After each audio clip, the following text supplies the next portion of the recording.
আসসালামু আলাইকুম এভরিওয়ান। সবাই কেমন আছেন? আশা করি সবাই ভালো আছেন। তো আজকে চলে আসলাম একটি ব্রেকফাস্ট রেসিপি নিয়ে। আজকে আমি বানিয়েছিলাম ডিম দিয়ে পাউরুটি টোস্ট। এই তো এখানে প্রথমে একটি বাটিতে আমি একটা ডিম ফেটিয়ে নিয়েছি হালকা একটু লবণ দিয়ে। তারপর এখানে চুলায় একটি কড়াই দিয়ে কড়াইটা খুব সুন্দর মতো গরম করে নিয়েছি। তারপর খুবই সামান্য একটু তেল দিয়ে দিলাম। তারপর এখানে পাউরুটিগুলো ডিমের ব্যাটারের মধ্যে চুবিয়ে তেলের মধ্যে একটু হালকা শ্যালো ফ্রাই করে নিতে হবে।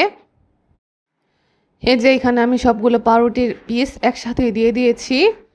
তারপর বাকি যে ডিমটুকু ছিল সেইটুকু এখানে দিয়ে দিয়েছি। তারপর এটাকে হালকা হাতে উল্টে দিতে হবে। দেখুন কালারটা খুব সুন্দর এসেছে। মূলত এটা আমি আমার মেয়ের জন্য বানিয়েছিলাম আজকে। তারপর এটাকে উল্টে পাল্টে নামিয়ে নিলেই হয়ে যাবে। এই তো আমি এটা সার্ভ করে নিচ্ছিলাম। পরে আমার মেয়ে বায়না ধরেছিল যে সে টমেটো সস দিয়ে খাবে। এই তো আমি টমেটো সস দিয়ে পাউরুটিটা সার্ভ করে নিয়েছি। তো কেমন হয়েছে সবাই কমেন্টে জানাবেন। বাই।